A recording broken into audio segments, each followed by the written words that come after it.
చెప్పండి సార్, మీ డిమాండ్స్ ఏంది? సార్, ప్రభుత్వం ఇచ్చిన 6 గ్యారెంటీల్లో ఉచిత బస్సు ప్రయాణం మహిళలకు పెట్టడం జరిగింది. మహిళలకు పెట్టిన ఉచిత బస్సు ప్రయాణానికి మేము వ్యతిరేకం కాదు ఆటో డ్రైవర్లుగా. ఎందుకంటే ఆటో డ్రైవర్లకు ప్రత్యామ్నాయంగా ప్రభుత్వమే చెప్పింది 6 గ్యారెంటీల్లో నెలకు సంవత్సరానికి 12,000 రూపాయలు ప్రభుత్వం ఇస్తానని ప్రకటించింది. సంక్షేమ బోర్డు ఏర్పాటు చేస్తానని చెప్పడం కూడా జరిగింది. అందులో భాగంగానే మేము ప్రభుత్వానికి 1 ఇయర్ టైం ఇవ్వడం జరిగింది. ఆ 1 ఇయర్లో కనీసం పిలిచి చర్చలు జరుపుతానని కూడా ఆలోచన లేకుండా నిర్లక్ష్య ధోరణి అవలంబిస్తున్నారు. రాష్ట్ర వ్యాప్తంగా ఉన్న 7,50,000 మంది ఆటో కార్మికులు వల్ల కుటుంబాలను పోషించుకోలేక చాలా ఇబ్బందులు పడుతుంది. ఆటో డ్రైవర్ ఫైనాన్స్ కట్టలేకపోతుండు, పిల్లల ఫీజు కట్టలేకపోతుండు, ఇంటి రెంటులు కట్టలేకపోతుండు. ఈరోజు వాళ్ళ దుర్భర జీవితాలతోని ఆర్థిక ప్రాబ్లమ్స్ తోని 93 మంది ఆటో డ్రైవర్లు ఆత్మహత్యలు చేసుకోవడం జరిగింది. ఈ ఆత్మహత్యలని ప్రభుత్వ ఆత్మహత్యలని మేము ఖచ్చితంగా ప్రభుత్వానికి డిమాండ్ చేస్తున్నాం. ఎందుకంటే ఈ హత్యలు ఇబ్బందులతో చావులే తప్ప కానీ మా ఆటో డ్రైవర్లు కావాలని చేసుకున్నది కాదు. ఇప్పటికైనా ప్రభుత్వం స్పందించి మా సమస్యలు నెరవేర్చాలని ప్రభుత్వాన్ని డిమాండ్ చేస్తున్నాం. ప్రభుత్వమే చెప్పడం జరిగింది ఏమని, మీ డిమాండ్స్ ఖచ్చితంగా మేము నెరవేర్స్తాము. డిసెంబర్ 7వ తారీఖు బంధు పిలుపులు ఇచ్చింది కదా, రవాణా శాఖ మంత్రి పొన్నం ప్రభాకర్ గారు మీ 7వ తారీఖు బంధుని విరమింపజేయండి.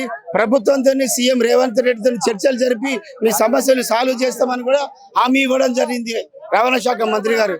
అది ఇప్పటి వరకు కూడా ఎలాంటి హామీ నెరవేర్చలేదు, చర్చలు జరపడం కూడా లేదు. ఇప్పటి వరకు మరి రేపు నుండి అసెంబ్లీ అయిపోయింది సిద్ధంగా ఉంది. అంటే ఇప్పుడు ప్రతిపక్షాన్ని ఎవరైతే ప్రజల సమస్యలు కావచ్చు, ఆటో డ్రైవర్ల సమస్యలు కావచ్చు లేవనెత్తిన వాళ్ళని అందరినీ ప్రభుత్వం అరెస్ట్ చేసుకుంటూ పోతుందా? ఇప్పుడు కేటీఆర్ కూడా అదే పరిస్థితి పడుతుందట కదా, వాస్తవంగా మీకు ఒక విజ్ఞప్తి చేస్తున్నాము ప్రభుత్వానికి.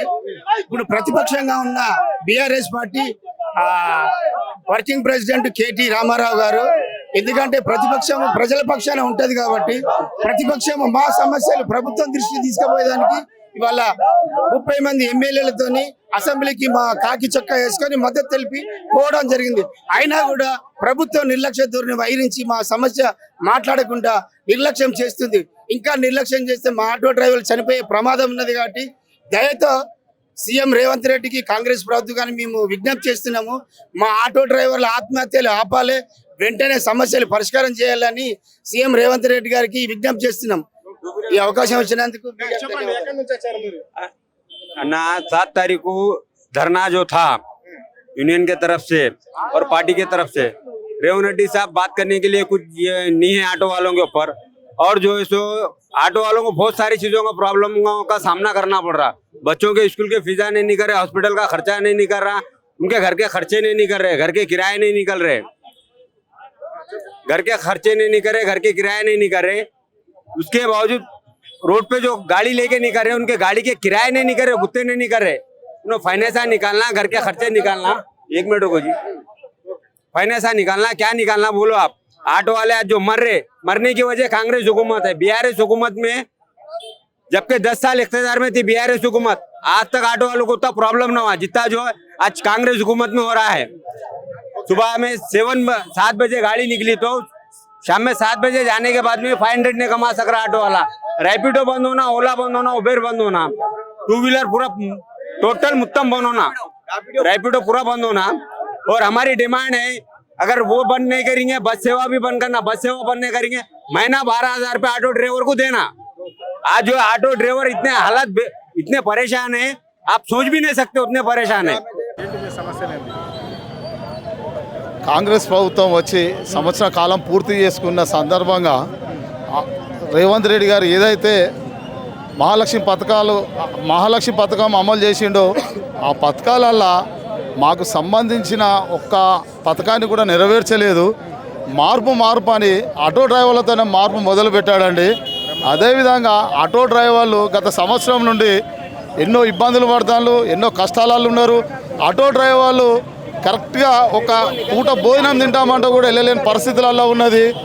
ఈ రోజున ఆటో డ్రైవర్ల పిల్లలకు ఫీజులు కడతాన్నా కూడా డబ్బులు వెళ్ళలేని పరిస్థితి ఉన్నది.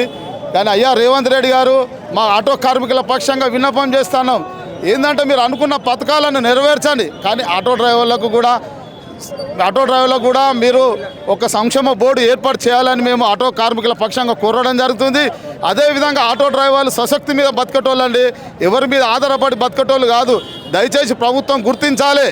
గతంలో మలిదశ ఉద్యమంలో, తెలంగాణ ఉద్యమంలో కవులు, రచయితలు ఏ విధంగా అయితే పాల్గొని మన తెలంగాణను సాధించుకున్నామో, ఈ రోజున వాళ్ళ ఉద్యమంలో కూడా ఆటో డ్రైవర్లు కీలక పాత్ర పోషించినారు. కాబట్టి ఆటో డ్రైవర్ల కుటుంబాలు ఈ రోజున రోడ్డున పడ్డాయి. ఈ రోజున ఆటో డ్రైవర్లు ఎంతోమంది ఆత్మహత్య చేసుకుంటారు. మా పక్షంగా మాట్లాడడానికి ఎవరు ముందుకు వస్తలేరు. దయచేసి మీరు అంటే అసెంబ్లీలో మొన్న బీఆర్ఎస్ నేతలు ముందునే ఉన్నారు, మీ దుస్తులను ధరించి ఆటోలలోనే వెళ్ళారు కదా, మీ అంశాలను మీకు ఇచ్చిన హామీలను నెరవేర్చాలని చెప్పేసి. అది కూడా చెప్తున్నాం సార్ ముందే. అయితే ఈ రోజున బీఆర్ఎస్ పార్టీ ఆటో డ్రైవర్ల కార్మిక పక్షంగా ఉండడం వల్ల ఈ రోజున మొన్న యావత్ తెలంగాణ ఆటో డ్రైవర్లు సంతోషపడ్డారు. 25 మంది ఎమ్మెల్యే గారు కాకి యూనిఫామ్ ధరించుకొని అసెంబ్లీలో పోయి ఆటో కార్మికులకు ఇచ్చిన హామీలు ఏవైతున్నాయో నెరవేర్చాలని కేటీఆర్, కౌశిక్ రెడ్డి గారు కానీ ఇంకా మిగతా నాయకులు అందరూ తెలపరిచిలు. అదేవిధంగా ఆటో డ్రైవర్లు 90 మంది చనిపోయారు తెలంగాణలో. కాబట్టి దయచేసి రేవంత్ రెడ్డి గారు మీరు మా ఆటో కార్మికులు చనిపోయిన కుటుంబాలను ఆదుకోవాలి. వాళ్ళకి ఏ విధంగా ఎక్స్కర్షన్ కట్టిస్తానంటారో మీరు తెలియపరచండి. అదేవిధంగా ఆటో డ్రైవర్లకు ఎలాంటి జీవనోపాధి చూపెట్టిన తర్వాతనే మీరు ఏ నిర్ణయం తీసుకున్నా మేము కట్టుబడి ఉంటాం. ఒకవేళ మాకు కనుక సరైన నిర్ణయం రాని పక్షంగా ఉంటే ఇది దశల వారీగా ఉద్యమం లెక్క చేపట్టుకొని ప్రతి జిల్లాలోని ప్రతి గ్రామాలలోని కూడా మేము మా భార్య పిల్లలతో సహా వచ్చి రోడ్డు మీద ఉండి మా హక్కును మేము సాధించుకుంటామని తెలియపరుస్తున్నాం. అదేవిధంగా మాకు ఈ మీడియా ద్వారా మాకు మా వాయిస్ను ముందుకు తీసుకుపోతున్న మీడియా సోదరులకు ప్రతి ఒక్కరికి మా ఆటో కార్మికుల పక్షంగా హృదయపూర్వక ధన్యవాదాలు తెలుపుతున్నాం. చెప్పండి సార్, ఏంటి సమస్య? నిన్న రాత్రి పిలుపునిచ్చినందుకే ఇంతమంది ఆటో డ్రైవర్లు వేలాది మంది తరలి వచ్చిర్రు. ఇంకా ముందు కూడా మా సమస్యలు పరిష్కరించకపోతే భారీ ఎత్తున ఆందోళనలు చేస్తామని మేమందరం తెలియజేస్తున్నాము.